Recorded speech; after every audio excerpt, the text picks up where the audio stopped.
Di sepanjang video ini nanti akan banyak memuat pertanyaan-pertanyaan bagi klien pemula. Jadi bagi Bapak Ibu yang baru pertama kali memiliki Azimat Berkhodam atau Bapak Ibu yang punya rencana ingin membeli Azimat Berkhodam, atau bagi mereka yang sudah memiliki Azimat Berkhodam namun penjualnya itu slow respon, hanya fast respon ketika mau transfer doang gitu kan, silahkan edukasi dalam video berikut, insya Allah sangat membantu.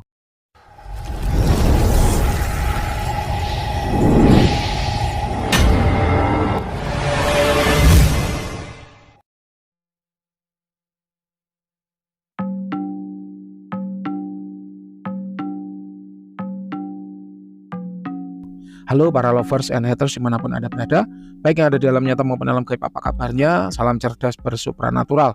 Berjumpa kembali dengan Mbak Wira, Guru Besar Padepokan Sengkelat, Rajanya Azimat. Hari ini 1 Mei ya, harinya Rabu. Ini jam 9 pagi, kita ingin membahas ya banyak pertanyaan-pertanyaan yang seringkali diajukan oleh klien pemula. Nah, klien berikut membeli Azimat promo 999 ya. Azimat telah mendarat dengan selamat pada tanggal 19 Maret 2024, jadi baru 10 hari yang lalu. Memang seringkali Azimat-Azimat buatan Mbak Wira itu tuanya cepat. Jadi kemarin mendarat, hari ini testimoninya udah ada ya. 2 hari yang lalu mendarat, hari ini testimoninya udah ada. Seminggu yang lalu mendarat, hari ini testimoninya udah banyak. Kayak gitu tuh sering. Memang kita harus ikut menyesuaikan dengan perkembangan zaman. Orang sekarang udah nggak mau yang lambat-lambat, maunya yang cepat-cepat. Nah ini beda banget dengan Azimat-Azimat zaman waktu masih di Kaskus dulu. Kalau masih di Kaskus dulu itu paling cepat antara 2 minggu hingga 1 bulan, itu baru tuannya itu terasa. Jadi benar-benar udah beda jauh ya, kita menyesuaikan dengan perkembangan dari klien. Apalagi klien-klien Mbak Wira banyak yang VIP ya, banyak pengusaha-pengusaha besar yang maunya itu apa-apa serba cepat. Baik, kita kembali. Jadi pada tanggal 19 Maret kemarin Azimat itu baru mendarat, baru diterima oleh klien. Nah ini nanti percakapan ditampilkan ya di dalam video oleh admin. Alhamdulillah Mbak, paket udah diterima, ini sedang dirabun dulu. Jadi dirabun saat paket pertama kali datang itu baik. Ya tidak harus tapi baik. Sama seperti kalau Anda, Mbah kalau saya makan protein dan karbohidrat lalu pakai sayur gimana Mbah? Baik, tapi nggak harus. Karena nyatanya banyak orang makan protein dan karbohidrat nggak pakai sayur. Tapi kalau pakai baik. Nah sama seperti ini. Alhamdulillah paket sudah diterima, sedang dirabun dulu. Gimana status merabun pada saat Azimat itu baru datang? Jawabannya baik, tapi tidak wajib ya. Mungkin Anda tinggal di kos-kosan, mungkin Anda tinggal di rumah petak yang tidak mungkin membakar dupa, maka tidak dirabun juga tidak masalah. Tapi kalau Anda tinggal di kampung atau tinggal di perumahan yang besar, yang elit, mau merabun dulu, baik. Jawabannya jelas ya. Itulah kenapa dalam setiap pembelian Azimat itu pasti ada bonus dupa. Ya, dupanya itu adalah dupa gaharu. Dupa gaharu adalah dupa yang paling disenangi oleh entitas astral, baik itu dari golongan malaikat maupun jin. Karena memang gaharu itu adalah kayu yang bisa dibilang gitu multi ya, jadi disukai oleh banyak entitas astral. Oleh karenanya ketika Anda membeli ya, memahar ya keilmuan dari Mbak Wira, apapun genre keilmuan itu, mau aliran kiri mau aliran kanan, pasti Mbak Wira sertakan dupa gaharu. Itu juga sangat baik ketika Anda gunakan untuk merapal mantra yang ada dalam keilmuan itu. Kenapa? Kalaupun nanti khodam dari keilmuan itu golongan malaikat, suka dengan aroma gaharu yang Anda bakarkan. Andai kata khodam perewangannya itu dari golongan jin, juga suka dengan gaharu yang Anda bakar. Jelas ya. Jadi setiap pembelian Azimat ataupun paket keilmuan di Mbak Wira pasti ada gaharunya, entah sedikit entah banyak, menyesuaikan dengan yang dibeli. Kalau yang dibeli 20 juta dupanya banyak, kemarin Mbak Wira kirim ke Singapura itu 20 juta dupanya 8 dus, dapat 8 dus. 8 dus itu sekitar hampir 3 kilo ya. Kalau ini Azimat promo 99 ya dupanya sedikit ya, kadang setengah dus, kadang 1 dus, menyesuaikan dengan nominal yang dibeli. Nah kalau misalnya yang dibeli 499 lalu dupanya minta 8 dus ya bangkrut Mbak Wira ya. Jadi jelas ya, selalu ada dupa yang menyertai itu untuk dibakar ketika paket itu datang. Nah Mbah, ada kemarin yang protes, nanti tolong pertanyaannya disertakan ya sama admin ya. Mbah, saya beli Azimat kok dikasih dupa dan minyak. Saya beli Azimat 1 kok dikasih dupa dan minyak. Ya itu tadi fungsinya. Minyaknya itu minyak ASEAN Kerjekian. Fungsinya untuk supaya Anda cepat balik modal. Jadi Mbak Wira itu kasihan kalau pembeli itu kehilangan uang untuk membeli produknya Mbak Wira lalu uangnya nggak cepat balik, itu kasihan. Oleh karenanya Mbak Wira sertakan juga minyak ASEAN Kerjekian. Itu gunanya supaya Anda cepat balik modal. Nah apakah pada klien kita kali ini cepat balik modal, nanti akan ada di bawah. Jadi ketika Mbak Wira ngomong itu, Mbak Wira bukan omong kosong, melainkan semua disertai dengan bukti otentik. Screenshot percakapan antara klien dengan Mbak Wira gitu ya. Kita kembali. Ini langsung saya bonding. Pada saat bonding terasa telinga kiri bagian atas geli seperti ada yang menggelitik, gak kuat sampai saya mau garuk tapi saya tahan dan terus meditasi. Ini betul. Jadi ketika kita meditasi itu adalah fokus dan hening. Fokus pada apa? Pada pernafasan. Hening supaya apa? Supaya kita bisa merasakan sensasi apapun yang terjadi dalam panca indera kita. Itulah yang kita butuhkan supaya manifestasi itu bisa terasa. Seperti klien kita kali ini ternyata kulit ya, indera perabanya yang paling sensitif sehingga dia terasa seperti ada yang meraba-raba di bagian telinga. Jadi kodam itu ketika pertama kali Anda bonding, dia akan berusaha menampilkan tanda-tanda kehadiran atau yang disebut dengan manifestasi, entah suara, perubahan suhu, badan terasa berat atau sentuhan-sentuhan, gelitikan dan sebagainya, itu pasti ada. Cuman apakah orang itu bisa merasakan apa enggak, nah itu yang masing-masing orang tidak sama. Jadi kalau kodam pasti manifestasinya ada. Namun orang itu terasa apa enggak, nah itu yang membedakan masing-masing orang. Loh kok bisa sama seperti ini? Ada 2 orang datang ke sirkus. Mbak, kalau di sirkus apa pasti ada gajah? Jawabannya pasti ada. Loh Mbak, kok teman saya nggak ngelihat gajah? Lah temannya buta. Walaupun gajah segede gaban ada di depan mata, apa bisa ngelihat? Paham ya? Tapi kalau di sirkus pada umumnya ada gajah. Ada singa nggak Mbak? Ada. Ya, pada umumnya kalau sirkus ada singa. Loh kok teman saya nggak ngelihat? Lah temannya buta. Singa lewat di depan matanya apa kelihatan kan gitu, paham ya? Mbak, kalau gajah apa bersuara? Lah gajah itu bersuara pada umumnya ya. Mbak Wira belum pernah dengar ada gajah yang bisu. Gajah pasti bersuara. Kok teman saya nggak ngedengar suaranya gajah ya Mbak? Lihat telinganya tuli ya, mohon maaf telinganya tuli ya. Kalau gajahnya teriak sampai ya kencang kayak trompet sangkakala apa kedengeran gitu loh ya, paham ya? Jadi manifestasi itu apakah terasa Mbak? Apakah hadir kodam saat pertama kali dipanggil? Hadir, pasti hadir. Cuman apakah Anda bisa merasakan apa enggak, nah itu kembali ke masing-masing orang. Indranya gimana, peka apa enggak. Nah, untuk mewujudkan indera yang peka dilakukan itu sambil meditasi. Ya, mana meditasi itu kita hening, kita diam, kita silent, kita sunyi, kita fokus. Sehingga manifestasi apapun bisa tertangkap oleh indera. Namun apabila enggak tertangkap gimana Mbak? Ya enggak apa-apa, berarti Anda sebagai orang belum peka. Ibarat orang punya indera buta, tuli dan sebagainya itu tadi. Sehingga latihannya adalah, nah ini setiap pemahar pasti selalu Mbak Wira kirimi materi kan, video-video pemula, video-video dasar. Di situ udah ada dalam salah satu materi yang di-share yaitu ilmu untuk meningkatkan kepekaan batin dan latihan terawangan mulai dasar hingga mahir. Itu kalau Anda praktekkan, manifestasi itu akan terasa seperti klien berikut ini. Jadi itu ya penjelasannya kenapa kok yang dirasakan klien itu seperti ini. Loh Mbah, lah ini chat udah tanggal 19, kenapa kok baru dibahas sekarang? Sibuk, mohon maaf. Jadi Mbak Wira itu belum sempat membahas hingga sekarang. Ini aja Mbak Wira ada jadwal harusnya jam 9, ini udah jam 9:11. Telat 11 menit Mbak Wira. Kita lanjut. Mungkin nanti malam akan saya coba bonding lagi biar suasananya lebih tenang karena rumah di pinggir jalan raya. Jadi banyak terdengar kendaraan lewat. Jadi gini Bapak Ibu ya, bonding itu cukup dilakukan sekali. Bonding itu pasti berhasil. Bahkan Anda tidak bonding pun lo tidak masalah. Kenapa? Karena ketika Anda membeli azimat dari Mbak Wira, di sini sudah Mbak Wira bondingkan. Ya, hei kodam, ini tuanmu, ini juraganmu, patuhi dia, taati dia, apapun yang diperintahkan laksanakan. Jangan kamu minta apapun ke dia karena imbalanmu adalah pahala. Jangan kamu merugikan dia karena imbalanmu adalah pahala. Gitu. Kalau dikasih mau, kalau nggak dikasih nggak usah minta. Terus berikan dampak positif bagi mereka, bagi dia. Jangan memberikan dampak negatif. Apabila kamu disuruh melakukan sesuatu yang sekiranya kok berdampak negatif pada juragan, pada tuanmu, jangan mau. Tapi kalau perintah itu memberikan dampak positif, maulah. Contoh, disuruh menangin judi. Kita tahu judi itu nggak akan ada menangnya. Ya, ketika menang sekali, 2 kali, kemudian kalahnya berkali-kali. Jangan mau. Kenapa? Nanti kalau juraganmu ketagihan, dia akan hancur. Secara keuangan hancur. Judi itu sangat merusak sebagaimana lagunya Rhoma Irama. Udahlah, mau itu judi offline, judi online nggak usah. Jangan mau. Gitu. Kalau kamu disuruh membunuh, misalnya membunuh orang. Kalau membunuh orang yang jahat nggak apa-apa, silakan. Kalau kamu memang merasa sanggup, silakan laksanakan. Tapi kalau misalnya nggak sengaja bosmu itu marah ke anaknya, marah ke istrinya, ya kamu jangan berangkat. Itu nanti akan membuat bosmu sedih, gitu loh ya. Jadi hal semacam inilah yang Mbak Wira sampaikan ketika azimat mau dikirim, sehingga itu adalah bonding.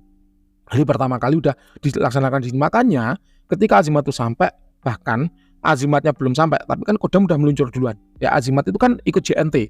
Kalau kodamnya itu terkirim duluan.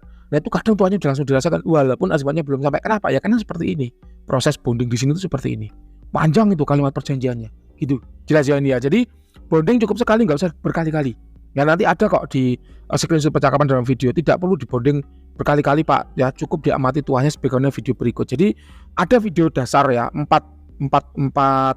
screenshotan, 4 kelompok video yang Mbah Wira berikan, termasuk bonding, penyelarasan, tuah, manifestasi, ada semua di situ. Termasuk bagi Anda yang tidak peka terhadap keadaan kodama atau entitas astral, Mbah Wira kasih ilmunya, Mbah Wira kasih exercise atau latihannya, bisa dipraktekkan gitu ya. Baik, kita lanjut. Maaf Mbah, ini kalau afirmasi apakah bisa tanpa emasnya? Jawabannya bisa. Misal emasnya disimpan di rumah kita, lalu afirmasi di tempat lain, jawabannya bisa ya. Kalau basisnya adalah kodam, maka kodam bisa dipanggil, wahai kodamku yang bernama si Mr. X, hadirlah penuhi panggilanku. Dia hadir. Lalu kamu bisa suruh. Contoh, wahai kodamku, aku perintahkan padamu untuk membooster aura pengasihanku karena aku mau tampil di depan klien untuk deal-dealan project apa misalnya. Buat mereka agar terkesima denganku, setuju denganku, senang denganku, sehingga apa yang aku usulkan, apa yang aku tawarkan, mereka deal, mereka closing. Itu bisa. Jadi azimatnya cukup taruh di rumah, kodamnya dipanggil, itu bisa. Namun bagi azimat promo 499 ya dan 999, lebih baik azimatnya dikantongin. Kenapa? Karena basisnya adalah doa. Afirmasi yang Mbah Wira berikan dalam azimat tersebut adalah, ya Allah, berikanlah kebaikan dan keberkahan pada si pembawa azimat ini. Jadi azimatnya ya hendaknya dikantongi atau di bawah. Itulah bedanya azimat promo dengan azimat yang maharnya normal. Kalau maharnya normal, basisnya kodam, kodam bisa dipanggil. Jelas ya ini ya? Baik. Atau harus selalu dibawa kemana kita pergi untuk afirmasi? Di sini jawabannya lebih baik di bawah. Kenapa? Karena begini Bapak Ibu. Dalam satu azimat normal yang Anda miliki, isinya adalah beberapa energi, beberapa portal, dan beberapa kodam. Akhirnya ulangi. Dalam satu azimat normal yang Anda miliki, isinya adalah beberapa energi, beberapa portal, dan beberapa kodam sekaligus itu. Ada beberapa sekaligus. Kenapa kok Mbah Wira desain demikian? Supaya tuah kencang sejak hari pertama dimiliki. Ya, makanya ketika ada orang tanya, oh Mbah Wira itu azimatnya kencangnya di pertama doang, terakhir tuahnya nggak kencang. Ada dua hal. Yang pertama, karena afirmasinya makin sulit. Orang itu kan kalau udah afirmasi level 1 berhasil kan naik ke level 2. Berhasil naik lagi ke level 3. Berhasil naik lagi ke level 4. Berhasil naik lagi ke level 5 dan seterusnya. Hingga ada di satu titik, ya azimat itu udah jenuh. Contoh gini, aku punya azimat. Ya, azimat, kodam azimat, aku perintahkan padamu untuk membantu daganganku kuliner. Buat daganganku laris. Sehingga orang senang datang dan makan di tempatku. Itu jalan. Oke. Afirmasi level 1. Afirmasi level 2. Wahai kodam azimat, aku perintahkan padamu untuk memagari dagangan kulinerku, supaya ketika ada orang yang iri dengan dagangan kulinerku dan melakukan serangan gaib, serangan itu kembali ke pengirimnya. Oke, itu afirmasi level 2. Kemudian kita punya masalah lagi nih. Misalnya seperti Mbah Wira punya kuliner juga pekerja kantor. Wahai kodam azimat, aku perintahkan padamu untuk mempengaruhi pimpinan agar pimpinan itu sayang dan senang padaku. Walaupun aku sering bolos untuk ngurusi dagangan kulinerku, tetapi pimpinan di kantor tetap sayang dan suka padaku. Berarti level 3. Ada 3 berarti yang dijalankan, ya. 1 adalah pengrarisan kuliner, 2 proteksi kuliner, 3 pengasihan pada pimpinan. Kemudian, wahai kodamku, pimpinan itu selalu condong padaku dan senang padaku. Akhirnya ada orang namanya Joni, iri dengki padaku. Dia berusaha menjatuhkanku dan memfitnah ya dengan hal yang tidak aku lakukan. Aku perintahkan padamu untuk mengeksekusi Joni. Itu berarti kan perintah level 4. Kenapa level 1 udah jalan, level 2 udah jalan, level 3 udah jalan, level 4 yang diperintahkan. Padahal sementara kodam itu tetap harus menjalankan 1, 2, dan 3. Diperintah lagi untuk menjalankan 4. Akhirnya yang keempat ini nggak terjadi. Akhirnya orang bilang, azimatnya Mbah Wira awal-awal doang jalan, terakhir-terakhir nggak jalan. Kenapa? Ya 3 perintah lainnya belum di cancel kok. 3 perintah lainnya belum dibatalkan kok. Ya. Dan kemudian dikasih perintah yang keempat dan ternyata itu berat. Karena ternyata si Joni punya pageran. Si Joni juga main dukun. Si Joni tirakannya kencang. Sehingga akhirnya untuk menjatuhkan Joni sulit. Butuh waktu. Lah itu yang orang itu nggak sadar. Akhirnya oleh para haters itu dipelintir. Ya, itu digoreng. Dijadikan isu. Dijadikan gosip. Gosip digosok makin sip gitu kan. Bahwa azimatnya Mbah Wira cuma kenceng di awal-awal saja. Akhir-akhir nggak kenceng. Ya. Terus digoreng lagi. Kenapa? Kodamnya dijual lagi. Katanya begitu. Ya. Itu isu, ya fitnah terus seperti itu. Padahal kita tahu bahwa ketika afirmasi yang keempat 1, 2, 3 itu tetap jalan. Yang keempat diharuskan juga dituntut untuk jalan. Itu kan berat, ya. Nah, selain daripada itu, kemarin Mbah Wira udah rekaman, udah Mbah Wira tunjukkan juga untuk mengeksekusi orang itu tinggal dilihat orangnya seperti apa. Ada orang yang ringan, ada orang yang sedang, ada orang yang berat. Kalau ringan sehari tumbang. Ya, orang yang medium sehari 2 hari tumbang. Lah kalau orang yang berat, ada klien VIP yang punya ya kumpulan kodam-kodam tua usia ratusan tahun, itu butuh setahun loh untuk menumbangkan satu orang. Setahun untuk menumbangkan satu orang. Mbak Wira juga ketir-ketir pada waktu itu. Kenapa? Loh Mbak kok ini nggak tumbang-tumbang? Loh Mbak ini kok nggak tumbang-tumbang? Setahun waktunya. Setahun kemudian baru si klien ini cerita, mohon maaf ya Mbak, ini memang butuh setahun untuk menumbangkan ini. Ada beberapa orang yang dia data. Kenapa? Karena ternyata tirakatnya kenceng, pegangannya dukun, azimatnya banyak dan sebagainya. Loh itu loh. Yang orang itu kan mana mau kalau otaknya cuman biasa, IQ-nya cuman biasa nunggu sampai setahun. Tapi karena itu pengusaha besar, dia cerdas, baru dia bisa menyadari itu. Oh ternyata butuh setahun untuk menjalankan perintah menumbangkan satu orang. Kalau itu ringan, sehari 2 hari 2 orang tumbang. Dan itu videonya ada, testimoninya ada. Gitu loh Bapak Ibu ya. Jadi ini yang harus kita sadari bersama, bahwa khodam sekali lagi bukan Tuhan yang kun fayakun, jentikan jari cetik semuanya terjadi, bukan. Ya, bahkan Tuhan sekalipun menciptakan bumi dan seisinya dalam 7 hari loh. Artinya ada waktu di situ untuk berproses, bukan Mbak Wira menghina Tuhan. Oh berarti Tuhan itu juga nggak bisa instan, nggak gitu. Maksudnya apa? Tuhan mengajarkan pada kita bahwa segala sesuatu yang terjadi itu butuh proses. Bahwa segala sesuatu yang terjadi itu ada waktunya, ada klausulnya, ada sebab musababnya, sehingga muncul suatu akibat. Jadi tidak kemudian muncul asap tanpa api. Adanya asap itu karena ada api yang mendahuluinya. Nah, api inilah yang kebetulan oleh khodam itu dibuat dalam rangka menjatuhkan lawan bisnis Anda. Gitu loh ya. Dan itu mencari kesempatan, mencari sapeknya, mencari sakitnya, mencari lengahnya, mencari teledornya. Itu yang dilakukan sambil menjalankan 3 perintah sebelumnya. Jelas ya? Jadi ini juga yang perlu Mbak Wira sampaikan, bahwa ketika ada afirmasi Anda yang belum terwujud saat Anda perintahkan, ya sabar. Kenapa Pak harus sabar? Mungkin masih dicarikan jalannya, belum ketemu sumbernya. Ya, belum ketemu sumbernya, belum ketemu apinya. Ya, harus memunculkan asap itu belum ketemu. Dan khodam masih mencari itu, masih menjalankan perintah Anda. Jadi ya sabar. Ya, khodam kan sekarang Roro Jonggrang nyuruh membuat 1000 candi dalam 1 malam aja loh, gagal gitu ya. Kenapa? Karena butuh waktu untuk mengerjakan itu gitu loh. Jelas ya? Baik, kita lanjut. Tuah itu berjalan dengan 2 cara ya. Ada yang melalui afirmasi atau teknik perintah, ada yang melalui olah energi. Nah, untuk tuah-tuah yang berjalan melalui afirmasi, maka khodam bisa dipanggil lalu berjalan. Akibatnya nggak perlu di bawah. Tapi untuk teknik olah energi, teknik aliran energi, maka azimatnya lebih baik di bawah. Kenapa? Karena energi dan yang keluar dari azimat ya, itulah yang akan menjadi tuah bagi Anda. Jadi ada 2 jalan nih untuk terbentuknya tuah, yaitu teknik afirmasi dan teknik energi. Kalau afirmasi azimatnya bisa ditinggal, tapi kalau energi azimatnya ya harus di bawah gitu ya. Kita lanjut. Mbak, kalau afirmasi healing untuk anggota keluarga, anak, istri, orang tua yang sedang sakit, apakah bisa? Jawabannya bisa dicoba. Ya karena gini Bapak Ibu ya, khodam itu mengobati melalui terapi energi. Untuk penyakit-penyakit yang tidak hanya cukup dengan energi, ya harus diiringi obat. Contoh luka bacok, itu Anda mau pakai azimat sekarung juga, kalau nggak Anda Hansaplast, kalau robeknya panjang nggak Anda jahit, ya nggak sembuh Bapak Ibu. Ya sembuh lama gitu loh, belum infeksinya. Kalau infeksi berarti kan harus pakai antibiotik, nggak cukup pakai khodam gitu loh. Jadi kita harus sadar bahwa khodam itu adalah entitas yang berasal dari dimensi energi, dan apapun yang dia lakukan pasti ranahnya melibatkan energi. Kalau untuk ranah yang melibatkan antibiotik, melibatkan benang jahit, operasi, ya harus pakai sesuai dengan jalurnya gitu ya. Jadi semua itu yang penting dicoba. Kalau dicoba kita baru tahu hasilnya, kalau nggak dicoba kita nggak tahu gitu ya. Baik, pertanyaan lagi, Mbah, apakah kalau disimpan dalam plastik seperti ini tidak apa-apa? Soalnya bendanya kecil takut hilang. Jawabannya tidak apa-apa.